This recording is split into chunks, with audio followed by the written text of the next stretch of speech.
Bienvenue sur notre chaîne Murmure de minuit. Ici, ce sera votre portail vers l'inconnu. Abonnez-vous dès maintenant à notre chaîne et activez la cloche pour ne jamais manquer nos histoires terrifiantes. Que votre voyage soit rempli de frissons.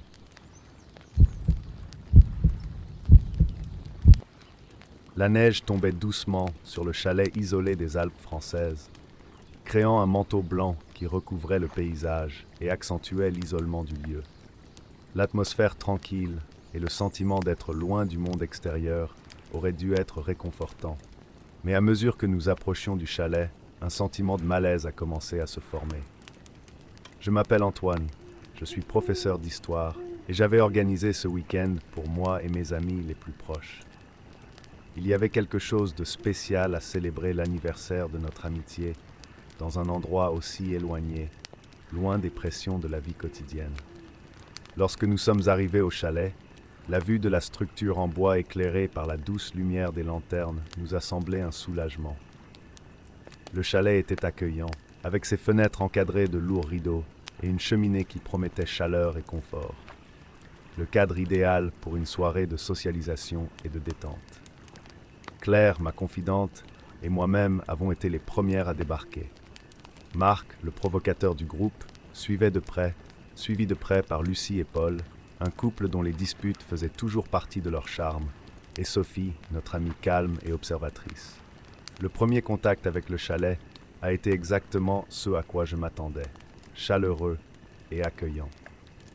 Nous avions le sentiment que cet endroit, aussi isolé soit-il, nous offrirait le repos et la célébration dont nous avions si désespérément besoin. Nous avons préparé un dîner simple mais savoureux pendant que la neige continuait à tomber à l'extérieur, créant un scénario qui ressemblait à un conte de fées. Après le dîner, nous nous sommes installés autour de la cheminée, profitant d'une bonne conversation accompagnée de vin. C'était ce que j'avais imaginé, une nuit de rire et de bons souvenirs. Cependant, au fil des heures, la tension a commencé à monter entre nous. Les conversations, qui étaient auparavant légères et détendues, ont commencé à prendre un ton plus sérieux. Les anciennes rivalités et désaccords, qui avaient été ignorés ou minimisés pendant un certain temps, ont commencé à refaire surface. Marc, avec son esprit provocateur, commence à aborder des sujets sensibles. Des discussions qui n'étaient autrefois que de petites blagues et des commentaires se sont transformés en débats houleux. Claire avait l'air particulièrement dérangée, jetant des regards furtifs à Marc, alors que Lucie et Paul s'engageaient dans une dispute qui devint rapidement plus intense. Sophie, normalement la gardienne de la paix du groupe, était visiblement agitée, et la peur d'une confrontation croissante a commencé à planer dans l'air. Au milieu de cette tension grandissante, Marc a décidé de se lever et d'aller au grenier à la recherche d'une bouteille de vin qu'il prétendait avoir trouvée plus tôt. Quand il revint, il portait une vieille malle couverte de poussière et de toiles d'araignée. La vue du coffre fit une pause momentanée dans la discussion. La curiosité s'est emparée de tout le monde et nous avons décidé d'ouvrir le coffre ensemble, dans l'espoir de trouver quelque chose qui pourrait servir de passe-temps pour soulager la tension. À l'intérieur de la malle, nous avons trouvé des lettres jaunies et des effets personnels qui appartenaient clairement à une famille. L'écriture élégante des lettres et la quantité de documents indiquaient que la famille en question avait été importante pour quelqu'un. En lisant les lettres, nous découvrons une histoire troublante de trahison et de vengeance. La correspondance parlait d'un homme nommé Charles Lemoine et de sa famille, qui avait disparu il y a 4 décennies. Le récit des lettres révélait un sombre complot, des disputes internes, des désaccords et finalement une tragédie non résolue. L'ambiance dans la pièce a changé immédiatement après la découverte. Ce qui aurait dû être une curiosité passagère est rapidement devenu une source d'angoisse. Marc semblait particulièrement intéressé par l'histoire, et son comportement a commencé à devenir de plus en plus étrange. Il a passé des heures à discuter à voix basse avec les objets trouvés dans le coffre et semblait absorbé par le récit. Son obsession pour l'histoire n'a pas aidé à apaiser les tensions, et les disputes entre les amis ont commencé à s'intensifier. Le lendemain matin, nous avons décidé d'enquêter sur le passé du chalet et de la famille mentionnés dans les lettres. Nous explorons les environs et visitons le petit village voisin. Ce que nous avons découvert était encore plus troublant. Nous avons trouvé des documents sur un meurtre non résolu impliquant la famille Lemoine.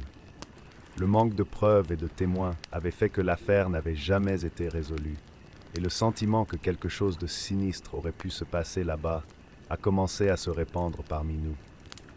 À la tombée de la nuit, le comportement de Marc s'est aggravé. Il semblait de plus en plus isolé, parlant aux objets dans le coffre comme s'il attendait une réponse. Son comportement est devenu agressif et incontrôlé.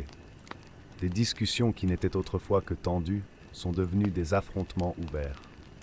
L'atmosphère qui régnait dans le chalet, qui avait été accueillante et chaleureuse, s'est transformée en une scène de désespoir et de peur.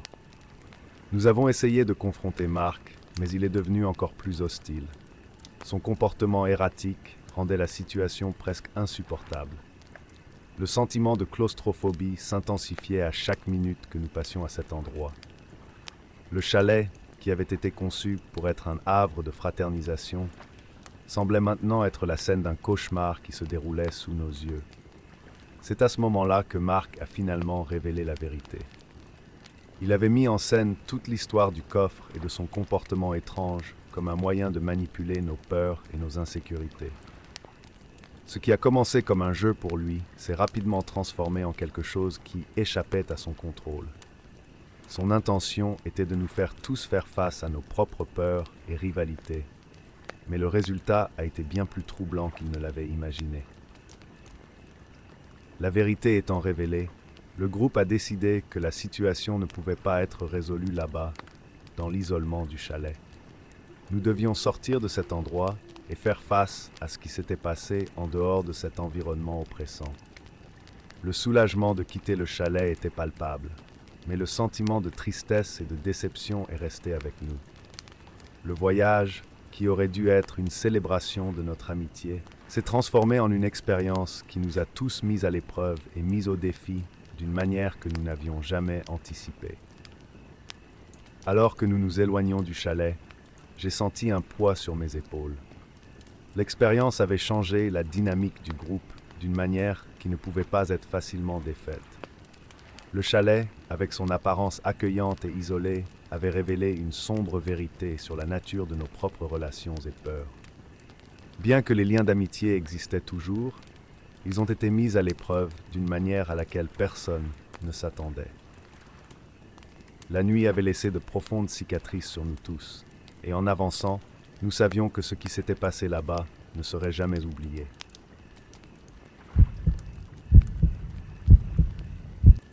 Je m'appelle Léna et j'ai toujours trouvé du réconfort en compagnie d'amis proches. En tant que médecin, mes journées étaient remplies par le rythme effréné de la vie hospitalière, et les rares moments de détente que j'appréciais étaient avec les personnes qui me connaissaient le mieux. Pour mon 35e anniversaire, j'ai décidé d'échapper à l'agitation de la ville et de faire la fête dans une maison de campagne en Allemagne. La maison, un charmant vieux village entouré de collines ondulantes et de forêts denses, semblait être l'endroit idéal pour une réunion de vieux amis et une nuit de joie. J'ai méticuleusement planifié chaque détail de la nuit. La table était dressée avec une gamme luxueuse de plats faits maison, et l'éclairage ambiant créait une lueur chaleureuse et invitante. Les rires de mes amis, lorsqu'ils sont arrivés et ont admiré le paysage pittoresque, étaient la bande sonore que j'avais imaginée pour la soirée. Pendant un instant, tout a semblé parfait. Cependant, au fur et à mesure que la nuit avançait, l'atmosphère a commencé à changer. Ce qui a commencé comme des conversations légères est rapidement devenu plus sérieux et personnel. De vieilles querelles et des problèmes non résolus que j'avais espéré enterrer ont commencé à surgir, jetant une ombre sur la nuit. Les premiers signes de problème sont apparus lorsque Tom, l'un des membres les plus énigmatiques de notre groupe, a mentionné un incident passé qui couvait tranquillement sous la surface depuis des années. Son ton était décontracté, mais la gravité de ses paroles était indubitable. C'était comme s'il fouillait délibérément de vieilles blessures. La révélation de Tom sur un incident compromettant impliquant l'un de nos amis Marcus, a mis le feu à la pièce de tension. Tom a prétendu avoir découvert des détails que Marcus avait essayé de garder cachés. La table du dîner, autrefois un lieu de camaraderie et de célébration, est devenue un champ de bataille d'accusations et de contre-allégations. Marcus, connu pour son attitude généralement calme, a soudainement explosé. La conversation s'est transformée en une discussion animée, avec des accusations et des voix élevées. La discussion s'est intensifiée et il est devenu clair que le groupe se divisait selon de vieilles lignes de trahison et de jalousie. Il était évident que nous avions vécu dans l'illusion de la réconciliation, tout en cachant des conflits non résolus. Les discussions ont atteint un point critique, chaque révélation augmentant encore la tension. Ce qui avait été une réunion d'amis s'est rapidement détérioré en une scène de chaos. Au milieu de la confusion, l'un de nos amis, Paul, visiblement agité et furieux par les accusations, est allé à la cuisine. Il en est ressorti avec un couteau, une arme de prédilection pour sa fureur grandissante. La vue du couteau intensifia la peur et la panique dans la pièce. Paul, le visage déformé par un mélange de colère et de peur, chargea vers Marcus. Le couteau brillait de manière inquiétante dans la pénombre à mesure que la confrontation s'intensifiait. La pièce était silencieuse, à l'exception des halètements et des cris de choc des autres. Dans un moment rapide et horrible, Paul chargea Marcus. La scène qui s'est déroulée était un flou de mouvements et de bruit. Le couteau fendit l'air et, avec un bruit écœurant, trouva sa cible. Marcus tomba au sol, s'agrippant à son côté, le visage déformé par la douleur et l'incrédulité. L'atmosphère festive de la soirée a été remplacée par la dure réalité de la violence. La scène qui s'est déroulée était grotesque. J'étais paralysé par le choc et la peur alors que je courais aux côtés de Marcus, essayant d'arrêter l'hémorragie avec ce que j'avais sous la main. Les autres étaient dans divers états de panique, certains essayant d'appeler à l'aide, tandis que d'autres essayaient de retenir Paul, qui était maintenant dans un état d'hystérie incontrôlable. La police est arrivée rapidement, mais le mal était déjà fait. Marcus a été emmené à l'hôpital avec de graves blessures, et Paul a été emmené menotté, son expression étant un mélange de remords et de folie. Le village, qui était autrefois un symbole de fête et de joie, était maintenant une scène de crime. La nuit, qui avait commencé avec tant de promesses, s'est terminée par une prise de conscience dévastatrice.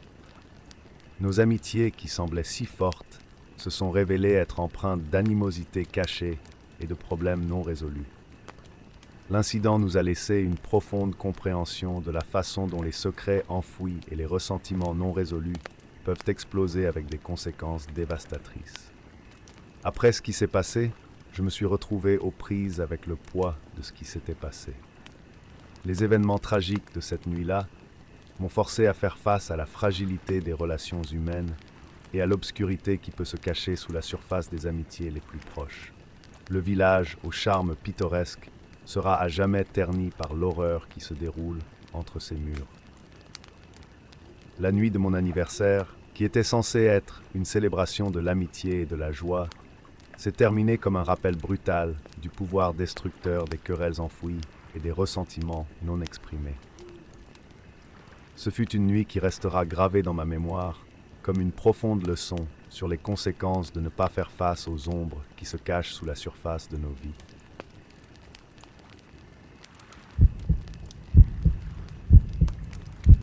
C'était censé être un week-end de tranquillité et de camaraderie. Comme Eric, un passionné de camping et de nature, j'ai méticuleusement planifié cette escapade avec mes amis les plus proches. La destination était une forêt isolée en Suède, une étendue de jungle vierge qui promettait à la fois sérénité et aventure. L'attrait d'échapper au bruit de la ville pour quelques jours de nature et d'histoire autour d'un feu de camp nous a tous excités. Nous sommes arrivés par un froid après-midi d'automne. Le sol de la forêt était une courte pointe de feuilles vibrantes et l'air imprégné de l'odeur du pin. L'installation de notre camp a été facile. Nous plantons nos tentes dans une clairière, les grands arbres formant une barrière naturelle contre le monde extérieur. À la tombée de la nuit, la forêt s'est transformée en un sanctuaire serein. Les seuls bruits étaient le doux crépitement du feu et le bruissement occasionnel des feuilles poussées par le vent. Nous nous rassemblâmes autour du feu, nos visages éclairés par la lueur chaude. La camaraderie était palpable alors que nous partagions des histoires d'aventures passées et chuchotions des histoires surnaturelles. À chaque histoire, les ombres de la forêt semblaient danser à l'abri des regards, et nous ne pouvions nous empêcher de nous laisser aller au plaisir de notre propre imagination. Des rires et des frissons occasionnels ont ponctué la soirée, mais aucun d'entre nous ne pouvait prévoir le changement d'humeur qui allait se produire. Tout a commencé de manière subtile. Le premier signe fut un faible bruit venant de l'obscurité au-delà de notre campement.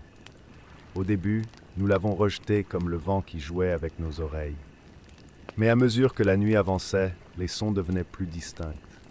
Des claquements, des crépitements et des chuchotements lointains. Mes amis, un groupe d'aventuriers et de sceptiques, ont échangé des regards inquiets. J'ai réaffirmé que les sons n'étaient probablement que des animaux de la forêt, bien qu'un sentiment de malaise lancinant ait commencé à s'installer dans mon estomac. Vers minuit, la curiosité l'emporta sur la peur. Malgré le sentiment de peur grandissant, certains d'entre nous ont décidé d'enquêter. Armés de lampes de poche et d'un sens de la bravoure, nous sommes entrés dans la forêt sombre. Le faisceau de nos lumières fendait l'obscurité, ne révélant que des arbres et des ombres. Plus nous avancions, plus les sons devenaient troublants, maintenant accompagnés d'un bourdonnement bas et rythmé au loin. Notre exploration nous a menés à une découverte qui nous a terrifiés. Cachés dans les sous-bois, nous trouvons un camping abandonné. Les restes d'un feu de camp et des objets mis au rebut suggèrent que quelqu'un y était allé récemment. C'était troublant de penser qu'un autre groupe, ou pire, quelqu'un avec de mauvaises intentions, avait été si proche de nous.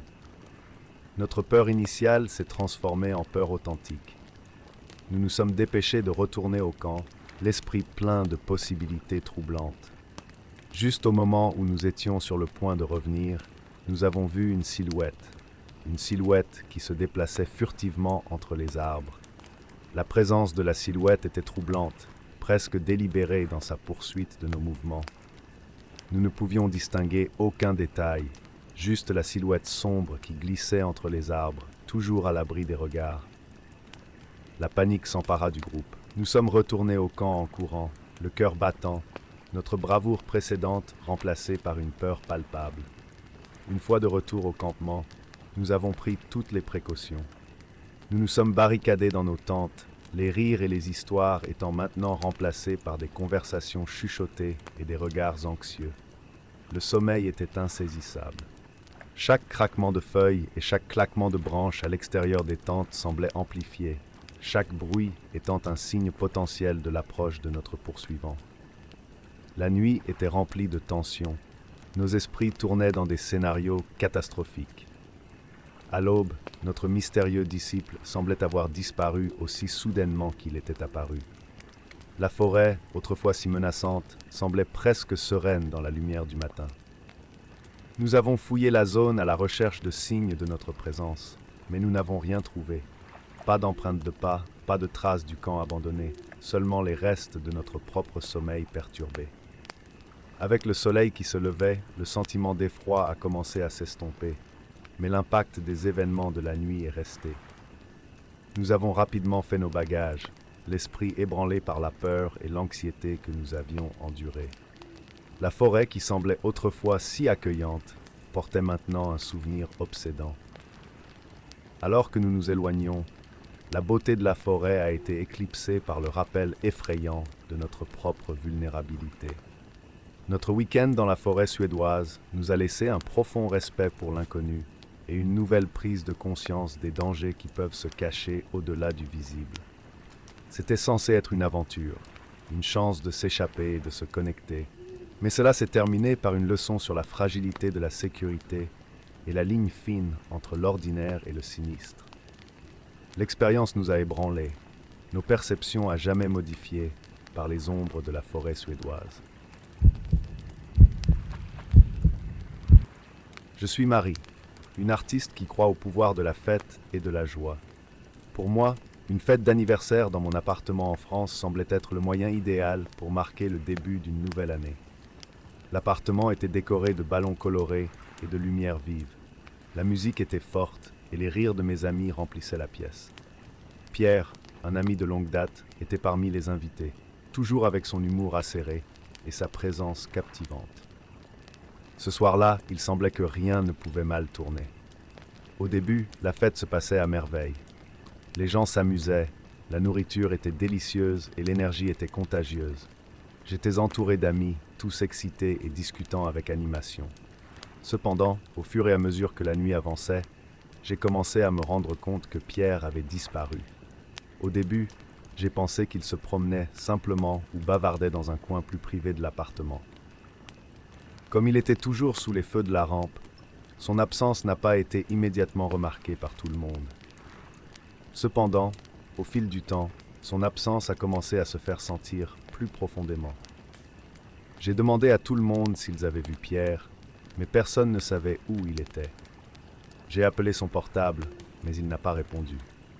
La panique commença à se répandre tranquillement parmi les invités. La musique s'éteignit et la conversation se transforma en murmures anxieux. Nous avons alors décidé de commencer à le chercher. Nous avons fouillé toutes les pièces de l'appartement, vérifié sous les meubles, derrière les rideaux et dans tous les coins possibles, mais nous n'avons trouvé aucun signe de Pierre. La peur a commencé à s'emparer du groupe. Qu'aurait-il pu lui arriver?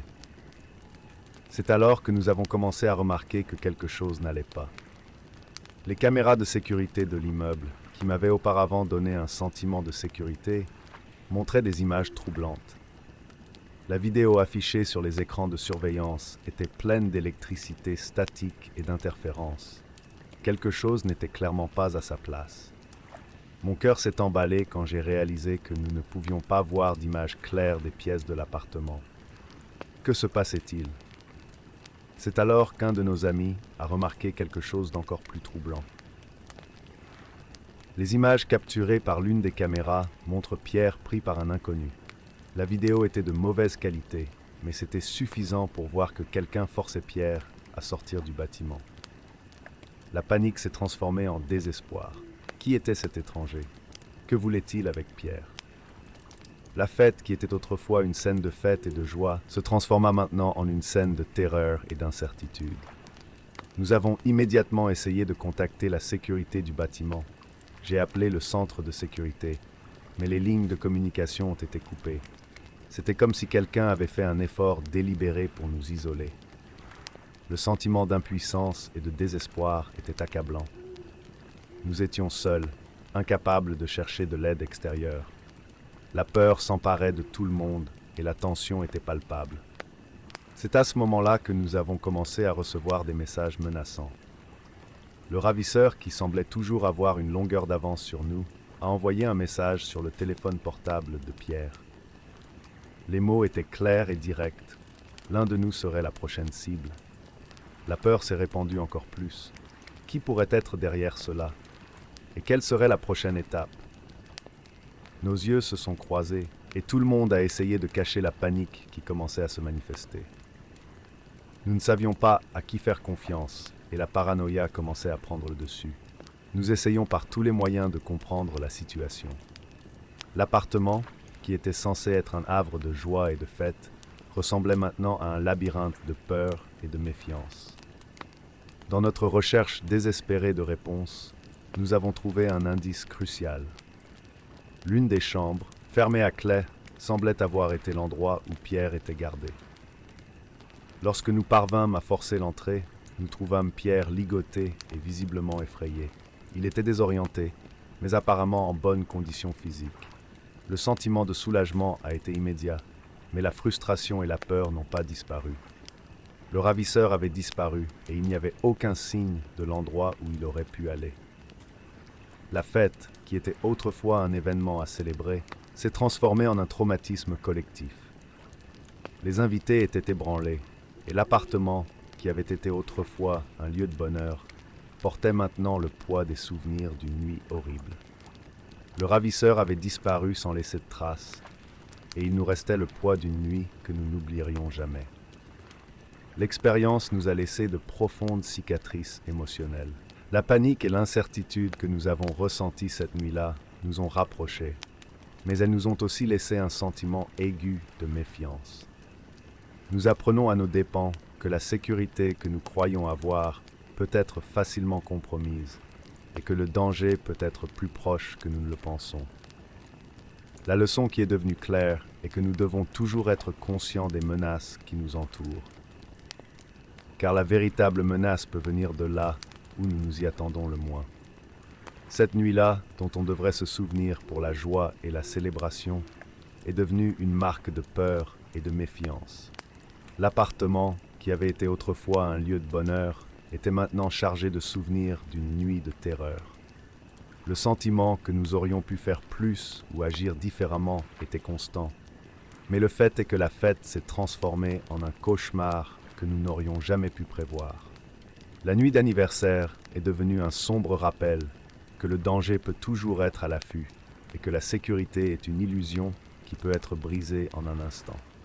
En fin de compte, il ne restait plus qu'un groupe d'amis traumatisés et une cruelle leçon sur la nature du danger et de la confiance. L'appartement, autrefois symbole de célébration, porte maintenant le poids d'une nuit qui a remis en question notre perception de la sécurité et de la confiance. Nous n'oublierons jamais ce qui s'est passé cette nuit-là, et l'expérience nous a laissé un profond sentiment de vigilance et de méfiance qui restera avec nous pour toujours. La nuit promettait d'être calme et pleine de rire. C'était l'une de ces rencontres que tout le monde attendait, une pause bienvenue dans la routine trépidante de la vie quotidienne. Mon appartement à Toronto était prêt à accueillir mes amis. Des pizzas, des boissons et la dernière version des jeux que tout le monde aimait. Moi, John, un programmeur qui avait l'habitude de passer plus de temps devant un écran qu'avec des gens, j'étais excité à l'idée d'une soirée détendue avec de vieux amis. Mais comme c'est parfois le cas, les choses ne se passent pas toujours comme prévu. Le groupe est arrivé à l'heure, chacun apportant quelque chose à apporter à la soirée. L'atmosphère était accueillante et les rires ont commencé à résonner dans tout l'appartement alors que nous nous réunissions dans le salon. La première partie de la soirée a été exactement comme je m'y attendais. Le sentiment de soulagement et de plaisir d'être entre amis, loin de la pression du travail et des responsabilités quotidiennes. Alex, l'un de nos amis de longue date, semblait être un peu plus calme que d'habitude, mais personne n'y a prêté attention. Il était toujours plus réservé, de sorte que son attitude n'a pas été immédiatement remarquée. Au départ, sa présence était un ajout bienvenu au groupe, et j'étais plus préoccupé par le fait de m'assurer que tout le monde était à l'aise et s'amusait. Au fur et à mesure que la nuit avançait et que nous commencions à alterner entre les jeux vidéo et les conversations, Alex a commencé à agir étrangement. Son immobilité s'est transformée en un comportement plus inquiétant. Il se levait souvent, allait à la fenêtre et regardait dehors avec une expression inquiète. Ce comportement a d'abord été interprété comme une simple distraction, peut-être en raison d'un stress inattendu ou de problèmes personnels auxquels il était confronté. Cependant, il est rapidement devenu clair que quelque chose n'allait pas. J'ai essayé d'attirer son attention de manière amicale. « Hey Alex, tout va bien ? Tu te comportes un peu bizarrement, dis-je, en essayant de garder un ton léger. Il se tourna vers moi avec un regard qui mêlait confusion et dédain. « Je suis suivi, a déclaré Alex d'une voix qui, bien que basse, avait une intensité troublante. Il me regarde, et je sais que vous êtes tous impliqués dans cette affaire. » La pièce, autrefois remplie de rire et de plaisir, était maintenant plongée dans un silence chargé de tension. J'ai regardé les visages autour de moi, et tout le monde avait l'air tout aussi choqué et mal à l'aise. Nous avons essayé de calmer Alex en lui demandant s'il pouvait faire quelque chose pour l'aider, mais sa paranoïa prenait le dessus. Il a commencé à porter des accusations de plus en plus insensées, suggérant que nous complotions tous contre lui. Pensez-vous que c'est drôle de me faire ressentir cela ? Alex a crié soudainement. Il commençait à battre, ses yeux clignant d'une frénésie troublante. Je sais ce que vous faites. Je sais qu'ils sont tous contre moi. J'ai essayé de rester calme et de détourner la situation, en essayant de lui montrer que rien ne se passait. Alex, personne n'est contre toi. C'est juste une soirée de jeu. Essayons de nous détendre, d'accord ? Mais il n'a pas semblé écouter. Sa paranoïa grandissait et la situation devenait rapidement incontrôlable. La tension dans l'air était palpable et toute tentative de détourner la conversation semblait ne faire qu'alimenter ses soupçons. Il a accusé chacun d'entre nous d'avoir un rôle dans sa prétendue persécution. Et bientôt, tout le monde s'est engagé dans une conversation nerveuse, essayant de justifier leurs intentions et leurs actions. « Regarde, j'ai la preuve que tu me regardes. » Alex s'est exclamé, sortant son téléphone portable et montrant des images de l'extérieur de la fenêtre, affirmant que c'était la preuve que quelqu'un surveillait le bâtiment. Au début, les images semblaient normales, des lampadaires, des voitures qui passaient, mais pour Alex, c'étaient des signes évidents de conspiration. La situation a commencé à se réchauffer quand Alex s'est approché de l'un de nos amis, Mark, avec une fureur croissante. Il était convaincu que Mark était impliqué d'une manière ou d'une autre dans sa poursuite. La tension a explosé quand Alex a essayé d'attaquer Mark, croyant qu'il était le traître. La lutte physique qui a suivi a été chaotique et désespérée. Nous avons essayé de séparer les deux, mais la violence n'a fait qu'augmenter. Pendant la confusion, quelqu'un a appelé la police, mais le sentiment d'impuissance a été aggravé par le fait que, bien qu'ayant signalé la situation, les secours ne semblaient pas arriver. Alex a finalement été maîtrisé, mais le mal était fait. La soirée, qui avait commencé par des promesses de plaisir et d'amitié, s'était transformée en cauchemar, où la peur et la méfiance avaient remplacé le rire et la camaraderie. Après l'incident, nous avons tous été profondément ébranlés. Alex a été emmené par une ambulance, toujours aux prises avec ce qui semblait être une crise de paranoïa extrême. Nous, ceux qui sont restés, essayons de recomposer nos pensées et nos sentiments. Ce qui était censé être une nuit de loisirs s'est transformé en un rappel horrible de la rapidité avec laquelle la sécurité peut se transformer en danger et de la façon dont la confiance entre amis peut être mise à l'épreuve.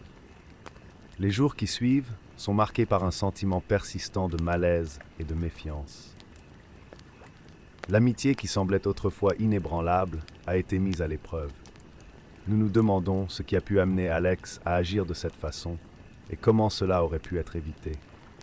Les conversations que nous eûmes par la suite furent empreintes d'une ombre de méfiance, et le sentiment que quelque chose de sinistre pouvait se cacher entre les lignes ne nous quitta jamais complètement.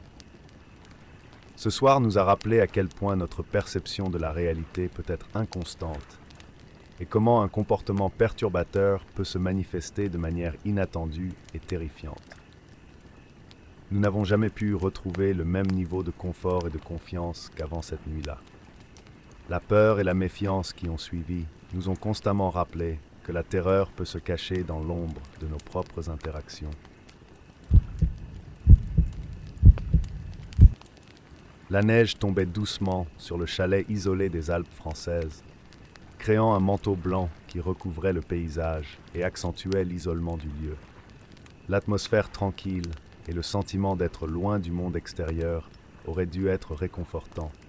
Mais à mesure que nous approchions du chalet, un sentiment de malaise a commencé à se former. Je m'appelle Antoine, je suis professeur d'histoire et j'avais organisé ce week-end pour moi et mes amis les plus proches. Il y avait quelque chose de spécial à célébrer l'anniversaire de notre amitié dans un endroit aussi éloigné, loin des pressions de la vie quotidienne. Lorsque nous sommes arrivés au chalet, la vue de la structure en bois éclairée par la douce lumière des lanternes nous a semblé un soulagement. Le chalet était accueillant, avec ses fenêtres encadrées de lourds rideaux et une cheminée qui promettait chaleur et confort. Le cadre idéal pour une soirée de socialisation et de détente. Claire, ma confidente, et moi-même avons été les premières à débarquer. Marc, le provocateur du groupe, suivi de près par Lucie et Paul, un couple dont les disputes faisaient toujours partie de leur charme, et Sophie, notre amie calme et observatrice. Le premier contact avec le chalet a été exactement ce à quoi je m'attendais, chaleureux et accueillant. Nous avions le sentiment que cet endroit, aussi isolé soit-il, nous offrirait le repos et la célébration dont nous avions si désespérément besoin. Nous avons préparé un dîner simple mais savoureux pendant que la neige continuait à tomber à l'extérieur, créant un scénario qui ressemblait à un conte de fées. Après le dîner, nous nous sommes installés autour de la cheminée, profitant d'une bonne conversation accompagnée de vin. C'était ce que j'avais imaginé, une nuit de rire et de bons souvenirs. Cependant, au fil des heures, la tension a commencé à monter entre nous. Les conversations, qui étaient auparavant légères et détendues, ont commencé à prendre un ton plus sérieux. Les anciennes rivalités et désaccords, qui avaient été ignorés ou minimisés pendant un certain temps, ont commencé à refaire surface. Marc, avec son esprit provocateur, commence à aborder des sujets sensibles. Des discussions qui n'étaient autrefois que de petites blagues et des commentaires se sont transformés en débats houleux. Claire avait l'air particulièrement dérangée, jetant des regards furtifs à Marc, alors que Lucie et Paul s'engageaient dans une dispute qui devint rapidement plus intense. Sophie, normalement la gardienne de la paix du groupe, était visiblement agitée, et la peur d'une confrontation croissante a commencé à planer dans l'air. Au milieu de cette tension grandissante, Marc a décidé de se lever et d'aller au grenier à la recherche d'une bouteille de vin qu'il prétendait avoir trouvée plus tôt. Quand il revint, il portait une vieille malle couverte de poussière et de toiles d'araignée. La vue du coffre fit une pause momentanée dans la discussion. La curiosité s'est emparée de tout le monde et nous avons décidé d'ouvrir le coffre ensemble, dans l'espoir de trouver quelque chose qui pourrait servir de passe-temps pour soulager la tension. À l'intérieur de la malle, nous avons trouvé des lettres jaunies et des effets personnels qui appartenaient clairement à une famille. L'écriture élégante des lettres et la quantité de documents indiquaient que la famille en question avait été importante pour quelqu'un. En lisant les lettres, nous découvrons une histoire troublante de trahison et de vengeance. La correspondance parlait d'un homme nommé Charles Lemoine et de sa famille, qui avait disparu il y a 4 décennies. Le récit des lettres révélait un sombre complot, des disputes internes, des désaccords et finalement une tragédie non résolue. L'ambiance dans la pièce a changé immédiatement après la découverte. Ce qui aurait dû être une curiosité passagère est rapidement devenu une source d'angoisse. Marc semblait particulièrement intéressé par l'histoire, et son comportement a commencé à devenir de plus en plus étrange. Il a passé des heures à discuter à voix basse avec les objets trouvés dans le coffre et semblait absorbé par le récit. Son obsession pour l'histoire n'a pas aidé à apaiser les tensions, et les disputes entre les amis ont commencé à s'intensifier. Le lendemain matin, nous avons décidé d'enquêter sur le passé du chalet et de la famille mentionnée dans les lettres. Nous explorons les environs et visitons le petit village voisin. Ce que nous avons découvert était encore plus troublant. Nous avons trouvé des documents sur un meurtre non résolu impliquant la famille Lemoine. Le manque de preuves et de témoins avait fait que l'affaire n'avait jamais été résolue, et le sentiment que quelque chose de sinistre aurait pu se passer là-bas a commencé à se répandre parmi nous. À la tombée de la nuit, le comportement de Marc s'est aggravé. Il semblait de plus en plus isolé, parlant aux objets dans le coffre comme s'il attendait une réponse. Son comportement est devenu agressif et incontrôlé. Des discussions qui n'étaient autrefois que tendues sont devenues des affrontements ouverts. L'atmosphère qui régnait dans le chalet, qui avait été accueillante et chaleureuse, s'est transformée en une scène de désespoir et de peur. Nous avons essayé de confronter Marc, mais il est devenu encore plus hostile. Son comportement erratique rendait la situation presque insupportable. Le sentiment de claustrophobie s'intensifiait à chaque minute que nous passions à cet endroit. Le chalet, qui avait été conçu pour être un havre de fraternisation, semblait maintenant être la scène d'un cauchemar qui se déroulait sous nos yeux. C'est à ce moment-là que Marc a finalement révélé la vérité. Il avait mis en scène toute l'histoire du coffre et de son comportement étrange comme un moyen de manipuler nos peurs et nos insécurités. Ce qui a commencé comme un jeu pour lui s'est rapidement transformé en quelque chose qui échappait à son contrôle. Son intention était de nous faire tous faire face à nos propres peurs et rivalités, mais le résultat a été bien plus troublant qu'il ne l'avait imaginé. La vérité étant révélée, le groupe a décidé que la situation ne pouvait pas être résolue là-bas, dans l'isolement du chalet. Nous devions sortir de cet endroit et faire face à ce qui s'était passé en dehors de cet environnement oppressant. Le soulagement de quitter le chalet était palpable, mais le sentiment de tristesse et de déception est resté avec nous. Le voyage, qui aurait dû être une célébration de notre amitié, s'est transformé en une expérience qui nous a tous mis à l'épreuve et mis au défi d'une manière que nous n'avions jamais anticipée. Alors que nous nous éloignions du chalet, j'ai senti un poids sur mes épaules. L'expérience avait changé la dynamique du groupe d'une manière qui ne pouvait pas être facilement défaite. Le chalet, avec son apparence accueillante et isolée, avait révélé une sombre vérité sur la nature de nos propres relations et peurs. Bien que les liens d'amitié existaient toujours, ils ont été mis à l'épreuve d'une manière à laquelle personne ne s'attendait. La nuit avait laissé de profondes cicatrices sur nous tous, et en avançant, nous savions que ce qui s'était passé là-bas ne serait jamais oublié.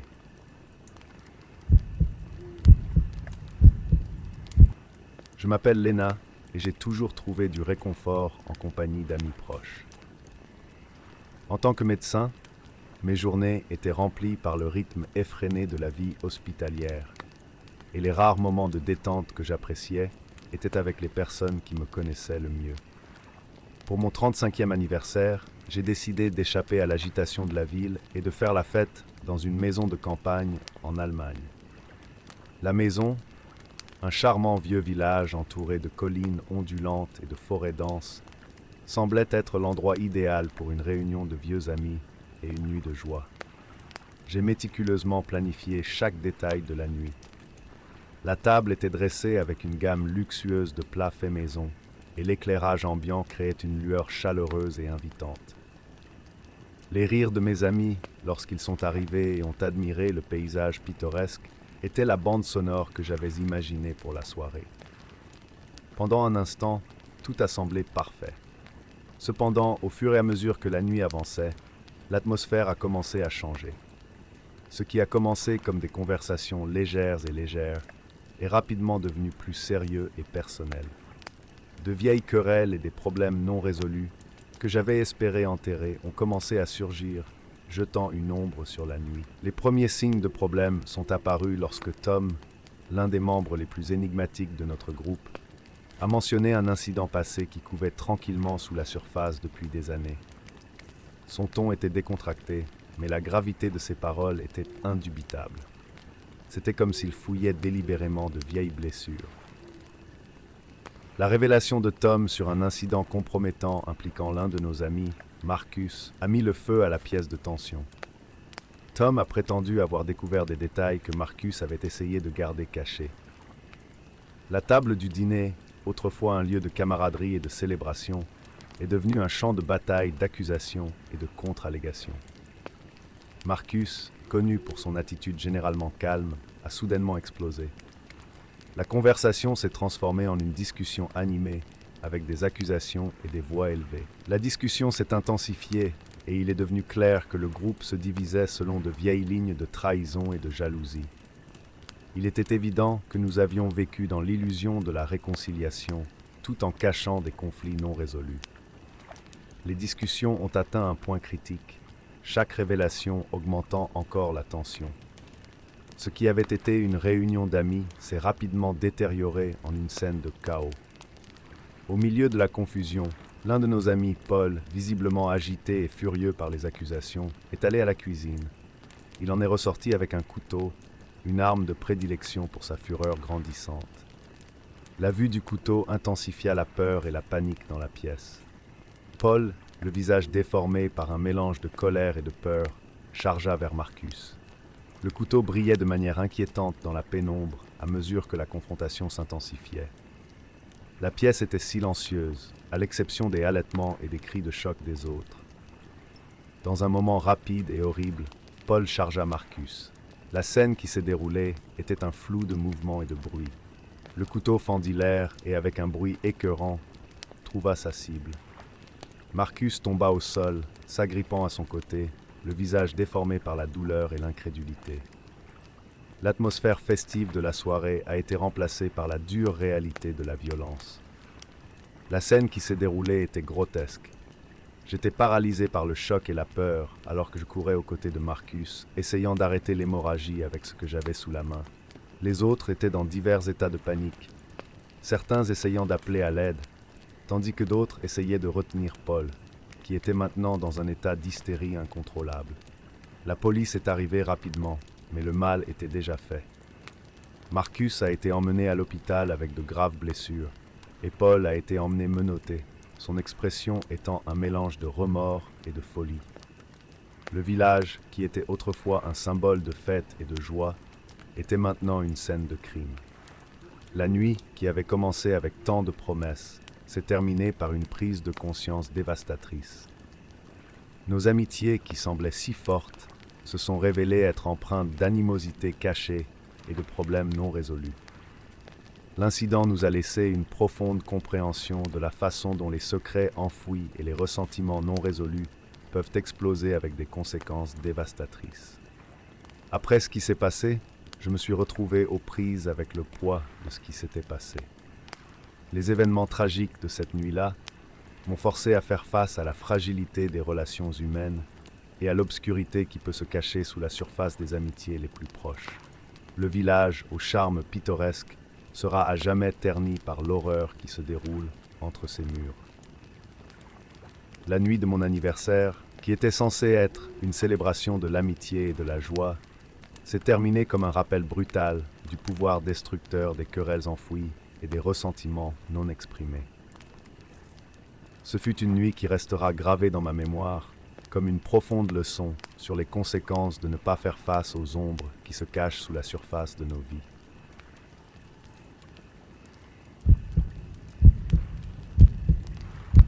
C'était censé être un week-end de tranquillité et de camaraderie. Comme Eric, un passionné de camping et de nature, j'ai méticuleusement planifié cette escapade avec mes amis les plus proches. La destination était une forêt isolée en Suède, une étendue de jungle vierge qui promettait à la fois sérénité et aventure. L'attrait d'échapper au bruit de la ville pour quelques jours de nature et d'histoire autour d'un feu de camp nous a tous excités. Nous sommes arrivés par un froid après-midi d'automne. Le sol de la forêt était une courte pointe de feuilles vibrantes et l'air imprégné de l'odeur du pin. L'installation de notre camp a été facile. Nous plantons nos tentes dans une clairière, les grands arbres formant une barrière naturelle contre le monde extérieur. À la tombée de la nuit, la forêt s'est transformée en un sanctuaire serein. Les seuls bruits étaient le doux crépitement du feu et le bruissement occasionnel des feuilles poussées par le vent. Nous nous rassemblâmes autour du feu, nos visages éclairés par la lueur chaude. La camaraderie était palpable alors que nous partagions des histoires d'aventures passées et chuchotions des histoires surnaturelles. À chaque histoire, les ombres de la forêt semblaient danser à l'abri des regards, et nous ne pouvions nous empêcher de nous laisser aller au plaisir de notre propre imagination. Des rires et des frissons occasionnels ont ponctué la soirée, mais aucun d'entre nous ne pouvait prévoir le changement d'humeur qui allait se produire. Tout a commencé de manière subtile. Le premier signe fut un faible bruit venant de l'obscurité au-delà de notre campement. Au début, nous l'avons rejeté comme le vent qui jouait avec nos oreilles. Mais à mesure que la nuit avançait, les sons devenaient plus distincts. Des claquements, des crépitements et des chuchotements lointains. Mes amis, un groupe d'aventuriers et de sceptiques, ont échangé des regards inquiets. J'ai réaffirmé que les sons n'étaient probablement que des animaux de la forêt, bien qu'un sentiment de malaise lancinant ait commencé à s'installer dans mon estomac. Vers minuit, la curiosité l'emporta sur la peur. Malgré le sentiment de peur grandissant, certains d'entre nous ont décidé d'enquêter. Armés de lampes de poche et d'un sens de la bravoure, nous sommes entrés dans la forêt sombre. Le faisceau de nos lumières fendait l'obscurité, ne révélant que des arbres et des ombres. Plus nous avancions, plus les sons devenaient troublants, maintenant accompagnés d'un bourdonnement bas et rythmé au loin. Notre exploration nous a menés à une découverte qui nous a terrifiés. Cachés dans les sous-bois, nous trouvons un camping abandonné. Les restes d'un feu de camp et des objets mis au rebut suggèrent que quelqu'un y était allé récemment. C'était troublant de penser qu'un autre groupe, ou pire, quelqu'un avec de mauvaises intentions, avait été si proche de nous. Notre peur initiale s'est transformée en peur authentique. Nous nous sommes dépêchés de retourner au camp, l'esprit plein de possibilités troublantes. Juste au moment où nous étions sur le point de revenir, nous avons vu une silhouette qui se déplaçait furtivement entre les arbres. La présence de la silhouette était troublante, presque délibérée dans sa poursuite de nos mouvements. Nous ne pouvions distinguer aucun détail, juste la silhouette sombre qui glissait entre les arbres, toujours à l'abri des regards. La panique s'empara du groupe. Nous sommes retournés au camp en courant, le cœur battant, notre bravoure précédente remplacée par une peur palpable. Une fois de retour au campement, nous avons pris toutes les précautions. Nous nous sommes barricadés dans nos tentes, les rires et les histoires étant maintenant remplacés par des conversations chuchotées et des regards anxieux. Le sommeil était insaisissable. Chaque craquement de feuilles et chaque claquement de branches à l'extérieur des tentes semblait amplifié, chaque bruit étant un signe potentiel de l'approche de notre poursuivant. La nuit était remplie de tensions. Nos esprits tournaient dans des scénarios catastrophiques. À l'aube, notre mystérieux disciple semblait avoir disparu aussi soudainement qu'il était apparu. La forêt, autrefois si menaçante, semblait presque sereine dans la lumière du matin. Nous avons fouillé la zone à la recherche de signes de notre présence, mais nous n'avons rien trouvé. Pas d'empreintes de pas, pas de traces du camp abandonné, seulement les restes de notre propre sommeil perturbé. Avec le soleil qui se levait, le sentiment d'effroi a commencé à s'estomper, mais l'impact des événements de la nuit est resté. Nous avons rapidement fait nos bagages, l'esprit ébranlé par la peur et l'anxiété que nous avions endurées. La forêt qui semblait autrefois si accueillante portait maintenant un souvenir obsédant. Alors que nous nous éloignions, la beauté de la forêt a été éclipsée par le rappel effrayant de notre propre vulnérabilité. Notre week-end dans la forêt suédoise nous a laissé un profond respect pour l'inconnu et une nouvelle prise de conscience des dangers qui peuvent se cacher au-delà du visible. C'était censé être une aventure, une chance de s'échapper et de se connecter, mais cela s'est terminé par une leçon sur la fragilité de la sécurité et la ligne fine entre l'ordinaire et le sinistre. L'expérience nous a ébranlés, nos perceptions à jamais modifiées par les ombres de la forêt suédoise. Je suis Marie, une artiste qui croit au pouvoir de la fête et de la joie. Pour moi, une fête d'anniversaire dans mon appartement en France semblait être le moyen idéal pour marquer le début d'une nouvelle année. L'appartement était décoré de ballons colorés et de lumières vives. La musique était forte et les rires de mes amis remplissaient la pièce.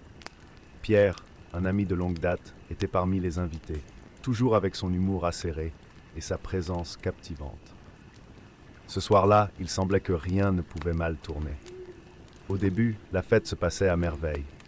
Les gens s'amusaient, la nourriture était délicieuse et l'énergie était contagieuse.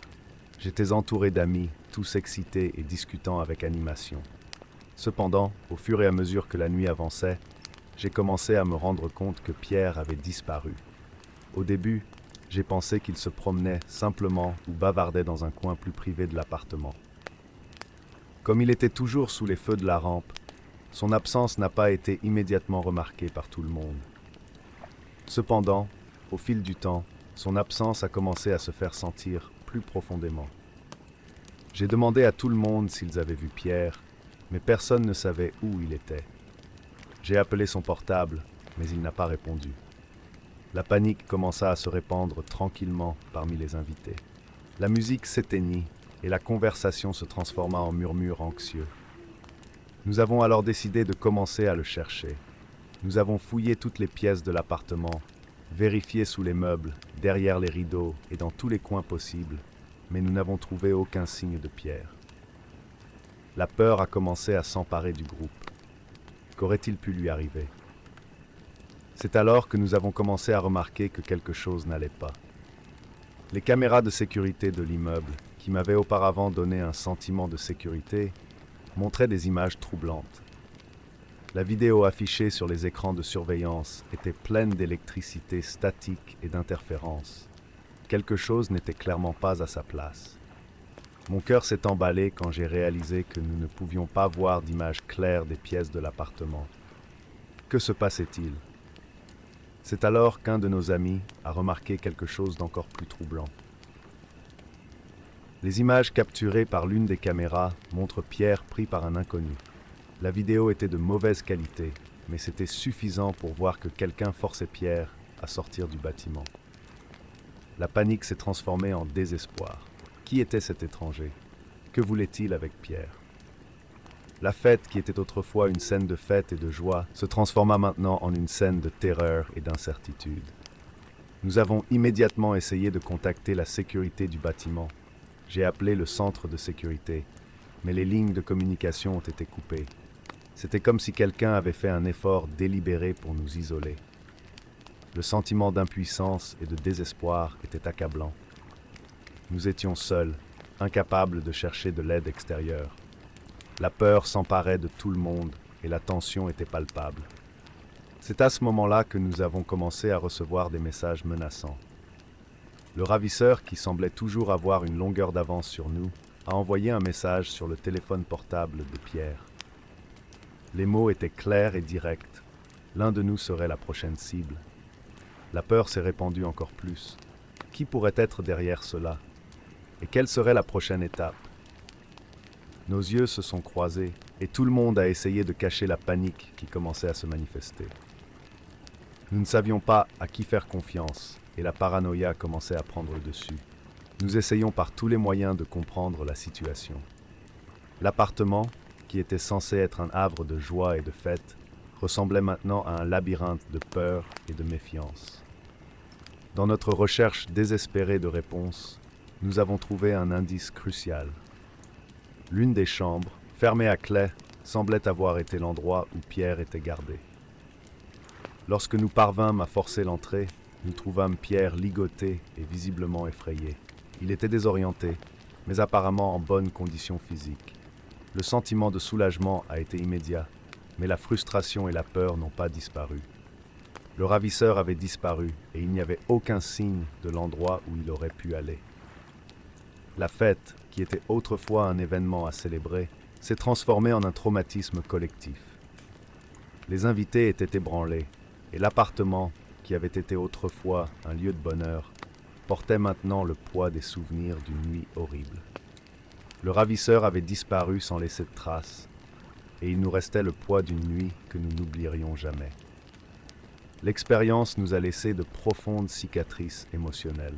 La panique et l'incertitude que nous avons ressenties cette nuit-là nous ont rapprochés, mais elles nous ont aussi laissé un sentiment aigu de méfiance. Nous apprenons à nos dépens que la sécurité que nous croyons avoir peut être facilement compromise et que le danger peut être plus proche que nous ne le pensons. La leçon qui est devenue claire est que nous devons toujours être conscients des menaces qui nous entourent. Car la véritable menace peut venir de là où nous nous y attendons le moins. Cette nuit-là, dont on devrait se souvenir pour la joie et la célébration, est devenue une marque de peur et de méfiance. L'appartement, qui avait été autrefois un lieu de bonheur, était maintenant chargé de souvenirs d'une nuit de terreur. Le sentiment que nous aurions pu faire plus ou agir différemment était constant. Mais le fait est que la fête s'est transformée en un cauchemar que nous n'aurions jamais pu prévoir. La nuit d'anniversaire est devenue un sombre rappel que le danger peut toujours être à l'affût et que la sécurité est une illusion qui peut être brisée en un instant. En fin de compte, il ne restait plus qu'un groupe d'amis traumatisés et une cruelle leçon sur la nature du danger et de la confiance. L'appartement, autrefois symbole de célébration, porte maintenant le poids d'une nuit qui a remis en question notre perception de la sécurité et de la confiance. Nous n'oublierons jamais ce qui s'est passé cette nuit-là, et l'expérience nous a laissé un profond sentiment de vigilance et de méfiance qui restera avec nous pour toujours.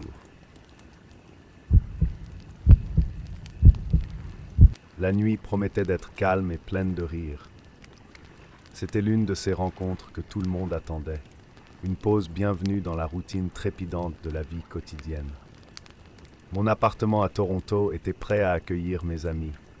Des pizzas, des boissons et la dernière version des jeux que tout le monde aimait.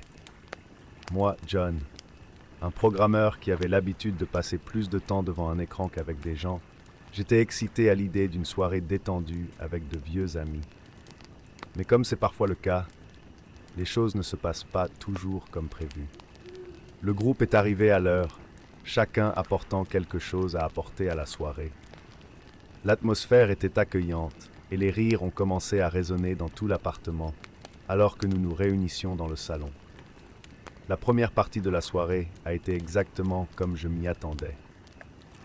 Le sentiment de soulagement et de plaisir d'être entre amis, loin de la pression du travail et des responsabilités quotidiennes.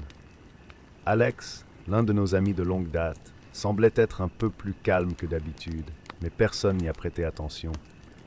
Il était toujours plus réservé, de sorte que son attitude n'a pas été immédiatement remarquée. Au départ, sa présence était un ajout bienvenu au groupe, et j'étais plus préoccupé par le fait de m'assurer que tout le monde était à l'aise et s'amusait. Au fur et à mesure que la nuit avançait et que nous commencions à alterner entre les jeux vidéo et les conversations, Alex a commencé à agir étrangement. Son immobilité s'est transformée en un comportement plus inquiétant. Il se levait souvent, allait à la fenêtre et regardait dehors avec une expression inquiète. Ce comportement a d'abord été interprété comme une simple distraction, peut-être en raison d'un stress inattendu ou de problèmes personnels auxquels il était confronté. Cependant, il est rapidement devenu clair que quelque chose n'allait pas. J'ai essayé d'attirer son attention de manière amicale. « Hey Alex, tout va bien ? Tu te comportes un peu bizarrement, dis-je, en essayant de garder un ton léger. Il se tourna vers moi avec un regard qui mêlait confusion et dédain. « Je suis suivi », a déclaré Alex d'une voix qui, bien que basse, avait une intensité troublante. « Il me regarde, et je sais que vous êtes tous impliqués dans cette affaire. » La pièce, autrefois remplie de rire et de plaisir, était maintenant plongée dans un silence chargé de tension.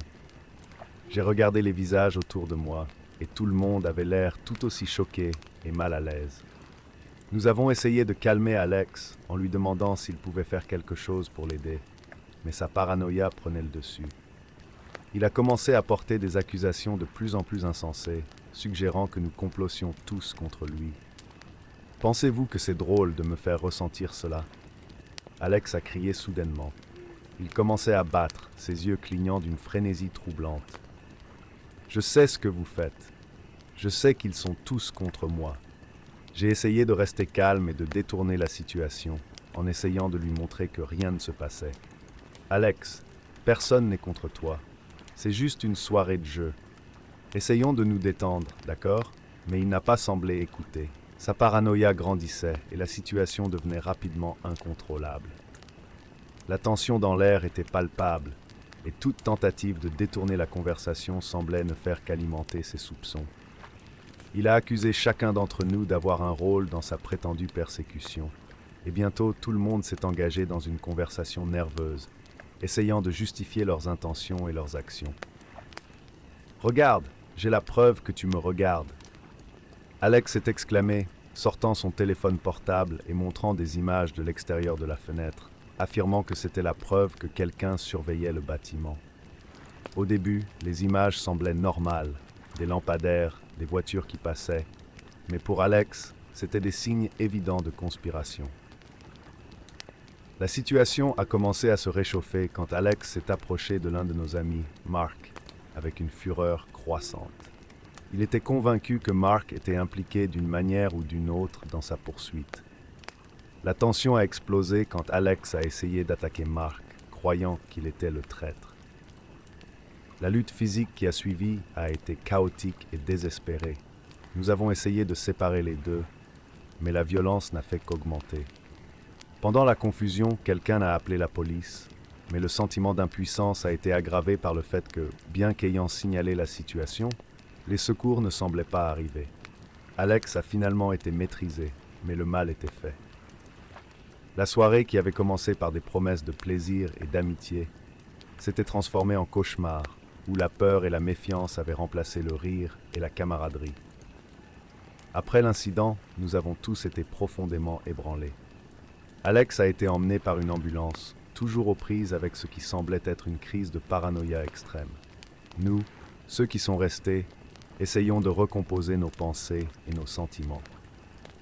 Ce qui était censé être une nuit de loisirs s'est transformé en un rappel horrible de la rapidité avec laquelle la sécurité peut se transformer en danger et de la façon dont la confiance entre amis peut être mise à l'épreuve.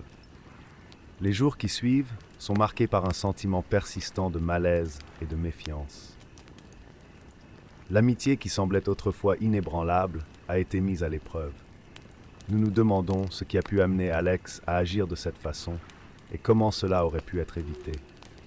Les conversations que nous eûmes par la suite furent empreintes d'une ombre de méfiance, et le sentiment que quelque chose de sinistre pouvait se cacher entre les lignes ne nous quitta jamais complètement. Ce soir nous a rappelé à quel point notre perception de la réalité peut être inconstante, et comment un comportement perturbateur peut se manifester de manière inattendue et terrifiante. Nous n'avons jamais pu retrouver le même niveau de confort et de confiance qu'avant cette nuit-là. La peur et la méfiance qui ont suivi nous ont constamment rappelé que la terreur peut se cacher dans l'ombre de nos propres interactions.